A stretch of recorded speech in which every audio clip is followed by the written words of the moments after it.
যাহারা বেহেশতে যাবে তাহারাই দোজকে যাবে, আবার দোজকে গেলেও বেহেশত পাবে। এই নিয়ে কিছু তত্ত্ব আলোচনা করব। যাহারা বেহেশতে যাবে তাহারাই দোজকে যাবে, আবার যাহারা বেহেশত পাবে তাহারাই দোজকে যাবে। কেন? বেহেশত শব্দের অর্থ কি? শান্তিময় থাকা বা শান্তিময় স্থানকেই বেহেশত বলা হয় এবং অশান্তিময় স্থানকেই দোজক বলা হয়। যাহারা দেহ বা শরীর নিয়া এই পৃথিবীতে শান্তি করে থাকিবে তাহারাই একদিন এই পৃথিবীতে শান্তির পরেই অশান্তির অনুভব করিবে। যেমন দিনের আলো থাকে 12 ঘন্টা এবং রাতের অন্ধকার থাকে 12 ঘন্টা, তেমনি রাতের পরেই দিন, আবার দিনের পরেই রাত। বেহেশতের পরেই দোজক, আবার দোজকের পরেই বেহেশত। এই পৃথিবীতে যাহারা বেহেশত চাইতেছে তাহারাই দোজককেই কাছে টানিয়া লইতেছে। তাহলে উপায় কি এই বেহেশত নামের দোজক থেকে বাঁচার? যেমন কিছু কিছু গান শুনেছি রুহানিয়াত জগতের জ্ঞান চরিত্র এবং সাথে মিলে যায়। যেমন কিছু কিছু গান শুনেছি রুহানিয়াত জগতের জ্ঞান চরিত্র এর সাথে মিলে যায়। যেমন যেমন আমায় নহে গো ভালোবাসো, ভালোবাসো মোর গান।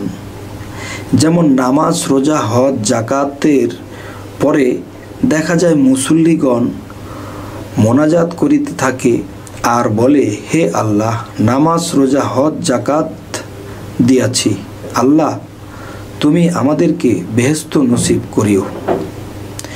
কিন্তু কোনো দিন তাহারা বলল না যে, হে আল্লাহ, সমস্ত ইবাদতের বিনিময়ে চাই না কিছু, তোমার কাছে শুধু চাই মাওলাগো তোমাকেই, তুমি আল্লাহকেই। যাই হোক, আল্লাহকে চায় নাই যেহেতু, যাই হোক আল্লাহকে চায় নাই যেহেতু, আল্লাহর বেহেশতকেই যখন চাইল সমস্যা নাই, আল্লাহ বেহেশতকেই দিবেন। কিন্তু যে বেহেশতের সাথে আল্লাহ তাআলার দোজককে বাঁধিয়ে রেখেছেন। এখন একটি আলোচনা যে বেহেশত ও চাইব না এবং দোজক ও চাইব না। আমি তুমি যদি আল্লাহর ও রাসূলের প্রেমে থাকি এবং মুর্শিদের রূপে থাকি, তাহলে প্রেমিক যিনি সত্যিকারের তিনি কখনো তাহার প্রেমিক ছাড়া আর কিছুই চাইবে না। কি করিলে আমার প্রেমিকের মন ঠিক থাকিবে এবং আমার প্রতি তার মন ঝুঁকিয়া থাকিবে, এই চিন্তায় এবং এই প্রেমেই তো আমার মন সর্বদা অস্থির হইয়া থাকিবে।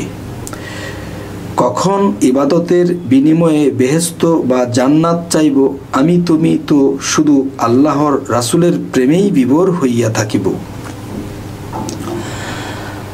আমার মুর্শিদ আমার রাসূল আল্লাহ, তাহার প্রেমেই থাকিতে থাকি।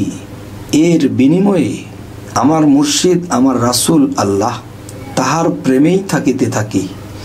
এর বিনিময়ে আমাকে বেহেশত দেয় তবুও আমি খুশি, আমাকে যদি দোজখে ও দেয় তবু আমি খুশি। আবার আমাকে যদি আল্লাহ গোলামের স্থান দেয় তবুও আমি খুশি, যদি আমাকে বন্ধুর স্থান দেয় তবুও আমি খুশি। এই পৃথিবীতে নিজের স্বার্থের জন্য কাহারও উপকার করিব না, নিজের স্বার্থের জন্য কাহারও ক্ষতিও করিব না, আল্লাহর ইবাদতের বিনিময়ে ও চাইব না, নিজের স্বার্থের জন্য ও কিছু চাইব না। আল্লাহ আমাদেরকে নিঃস্বার্থতা করে দিন। তো আজকে যেই আলোচনাটি হলো যে আমরা যদি কাউকে অন্তর দিয়ে মন দিয়ে প্রাণ দিয়ে কাউকে ভালোবাসি, সে ভালো আছে কি না, সে কেমন আছে, সে অসুবিধায় আছে কি না, সে কোনো বিপদগ্রস্ত আছে কি না, এই খবর আমরা নেব। সে যেন ভালো থাকে, কিন্তু তার কাছে আমি কি চাইব? আমি যদি তার কাছে ওরকম কিছু চাই, তাহলে দেখা গেছে যে আমার নিজের চলার জন্য, নিজের খাবার জন্য, নিজের সুখে থাকার জন্য যদি আমি কারো কাছে চাই, তাহলে সেটাই হবে নিজের স্বার্থতা।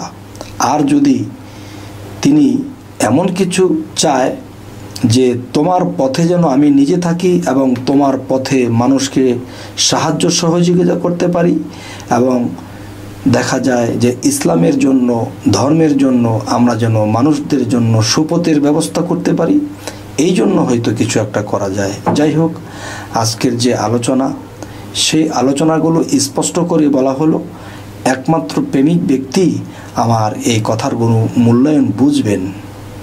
আর যারা অবুঝ, তারা আল্লাহকে বাদ দিয়ে আল্লাহর ধন সম্পত্তি চাইতে থাকে।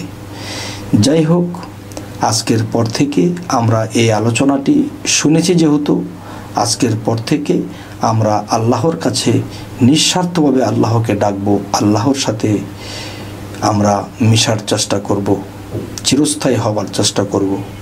তাই আজ এই কথাগুলো বলেই রাখছি। আমাদের চ্যানেলটি যদি ভালো লাগে তাহলে সাবস্ক্রাইব করুন।